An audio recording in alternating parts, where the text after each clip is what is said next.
I can't believe it's already been 4 months.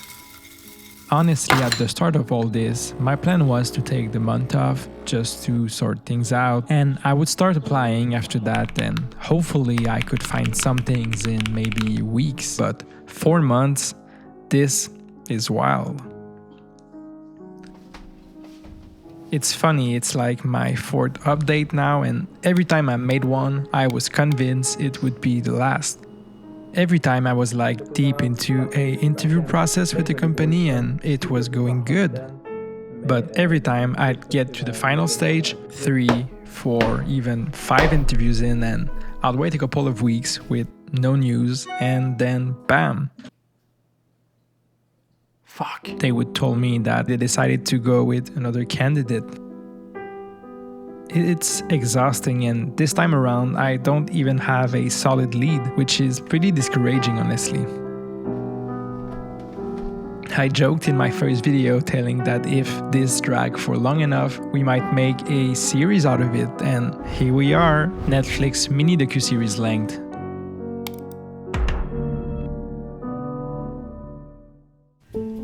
Anyway, I've kind of changed my approach lately. At first, I was super selective about where I apply, only going for places that I was like, oh my god, I really want to work there. But I got basically zero response from that strategy, so not the best.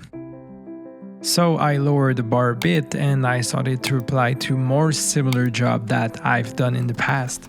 And things started to move a bit. 2 companies wanted to interview. Each process dragged for about a month and everything seemed positive. The vibe was great, the technical test went well, and stupidly I thought, okay, I've got like 2 chances here, no need to apply to other places. Because 2 or 3 years ago, that's how it worked, so I went all in on those. But then one company said they chose someone else, and I was like, okay, at least I have this other one, so let's pray that it works. And yeah, the second one also picked another candidate, so I was back to square one.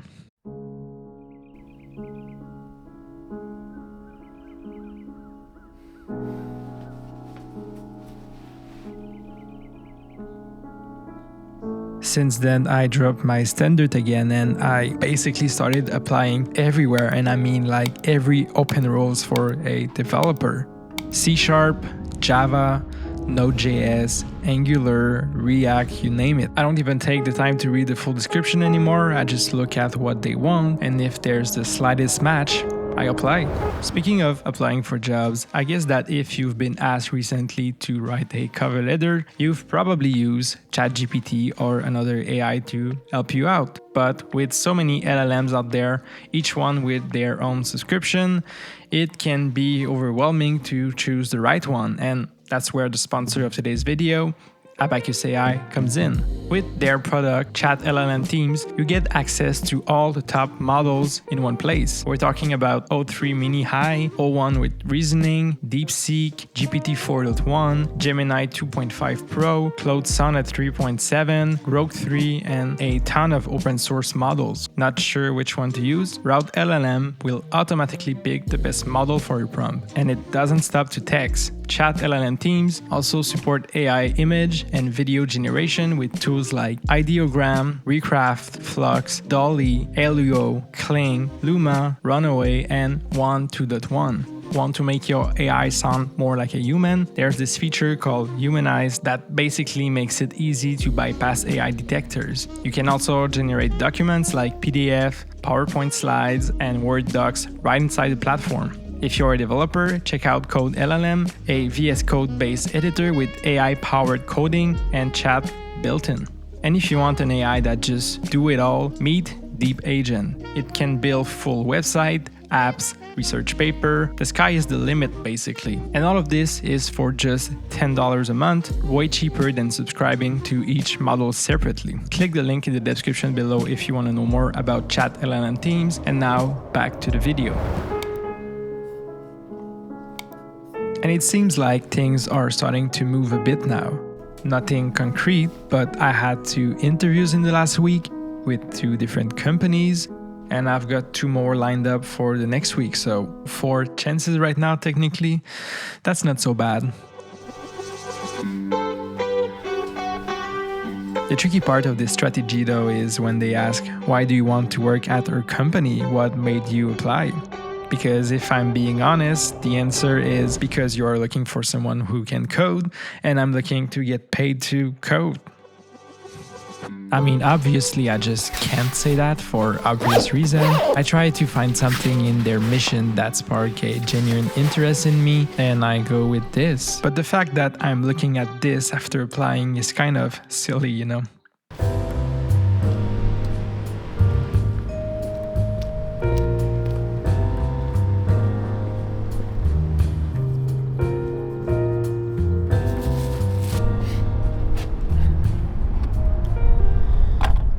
So yeah, I've been questioning myself a lot lately because with all those interviews that leads to nowhere, with all these resume I've sent that I never got answers, you start to question if I should pursue a job in tech.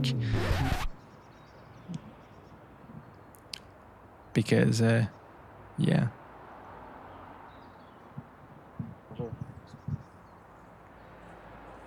And the reasoning behind that is you start to question yourself if you are needed in that field. I mean, I still think I am a good dev. I'm kind of a more generalist dev that does a lot of things, and I think I'm someone who learns fast and can adapt to like a variety of languages. And like last week I had a technical interviews for a job in C#, and I have been doing C# in the past, but I think it's been like 3 years that I haven't coded in C#. And like the first part of the interview went well. It was like some logical question, but the second part was a like rapid strike of technical question. For every question I had 10 seconds to answer, and one question was, how does the dependency injection works, like at what time the service or triggers and everything. And because I haven't been thinking about that for like the past 3 years, I could not come up with the answer in 10 seconds. So I got like a terrible score, and obviously the company decided to not go forward. But like, man, it is sad because like I've known this knowledge in the past, and I mean, if I had a job, I think it would maybe take me a week to like jump back into the documentation and everything and just get my knowledge up to date. But yeah, I do feel like applying for jobs in C#, Java, in Node, in React, in Angular, I'm like not a master of anything. So when they ask technical question about a specific language, sometimes I just don't know the answer. And with the response that I've got and everything, it does make me question if I'm needed in that field. Because on the other end, with this like YouTube thing, I do feel like people pay attention and are like, oh, maybe you should pursue this. And I think for the past 10 years, I've been treating this more as a hobby than anything. When I was in university, over the weekend, I would go on these camping trips, doing some hiking, and I always brought a camera with me, taking some pictures, taking some videos. I would post them on Instagram, and over time, I kind of grew this little, I mean, it's nothing big, but this little community. And I did grew a local reputation from brand and companies that started to reach out to me. I never really got paid for this, but I was offered some experiences like a weekend stay at a cottage. One time I had a Via Ferrata experience, or one time I got some free coffee in exchange for some pictures. And I always treat this as a hobby. Like I never asked to be paid because I just do it for fun. And for me, it was like new experiences and everything. But right now I'm questioning if maybe I could try to make an income out of it. I don't really know where to start or even how to start. I'm kind of questioning if doing this full time would make me lose the spark I have for this. But yeah, I'm like questioning if this could become maybe a safety net and something that in the future, if I ever lose my job again, maybe I could rely on this to provide me a stable income and help me like navigate those more uncertain time. Anyway, I still feel like I want to pursue a full-time job in tech. That's still the goal. But maybe I should pay more attention to this and try to grow a little business out of this. So that's the first thing. The second thing is lately I've kind of been thinking about leaving Montreal. I don't know if I would shoot myself in the foot or anything, but I would leave for a smaller city. So the whole story is that my girlfriend and I, we both didn't grow up in Montreal. We grew in this smaller city called Sherbrooke. It's like a 2 hours drive from Montreal. We met there like 12 years ago. So we've been together for a long time now. And we always wanted to move to Montreal to try the city, you know. So 5 years ago, we moved out here to work and everything. And Montreal has been a lot of fun in your 20s. You know, we are a big music fan and we've been to so many like music concert, and there's so many music festival in the summer in Montreal, and you know the food is great. With the metro, like you can go anywhere, you can go party, you can drink whatever you want, and you don't have to stress about the logistic of coming back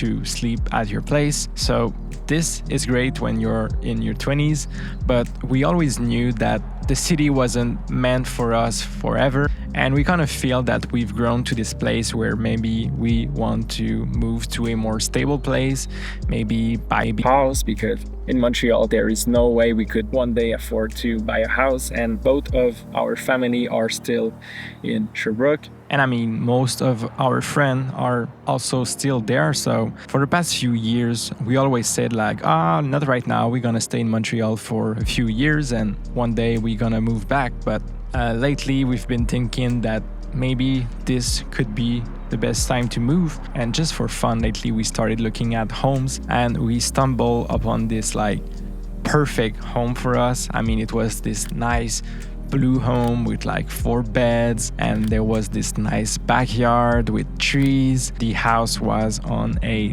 dead end of the street with a little like path into the nature. So for the kind of life we want, it really seemed like the perfect house. Everything happened so fast. I think the moment we saw the house was like 1 week prior to that. Then we book a visit, we fell in love with the house, then we called the bank and everything seems to align, so we made an offer. And then I began to stress a bit because I was like, yeah, I know that with like the cash down and everything I could afford a house right now, but you know, I don't know when I will find a job, and if I don't have an income soon, it was a big risk to take, you know. In the end, we didn't got it. There were 8 other people that made an offer for the house, and it sold for like 15,000 more than we give. So it was not for us, and that's sad because the house was honestly absolutely perfect. But in another way, it's a bit less stressful to like not have to pay a mortgage when you don't even have a income. So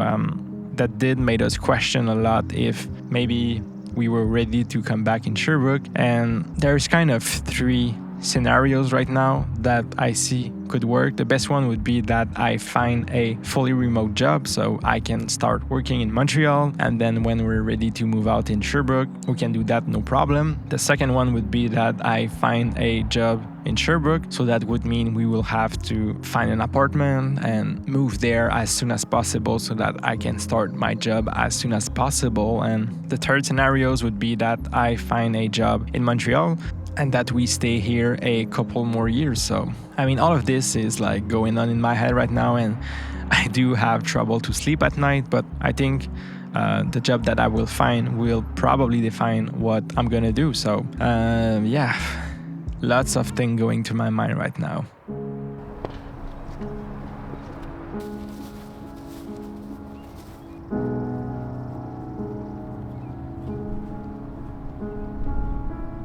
Anyway, wish me luck for the interviews I have right now. I really hope they can lead somewhere, but I'm definitely realizing how long it takes to land something, and I can't wait to find some stability, you know. As always, I'll keep you posted about how my job research is going, and if you're in the same boat as me, don't lose hope. I truly believe there is something for us coming. We just have to be patient and keep pushing. Oh, and now that you've watched this video, you might be interested in watching the first one I made in this series. It's interesting to see how my mindset has shifted over time, and even for me, it's kind of funny to look back at it now. Anyway, guys, I'll see you soon. Peace.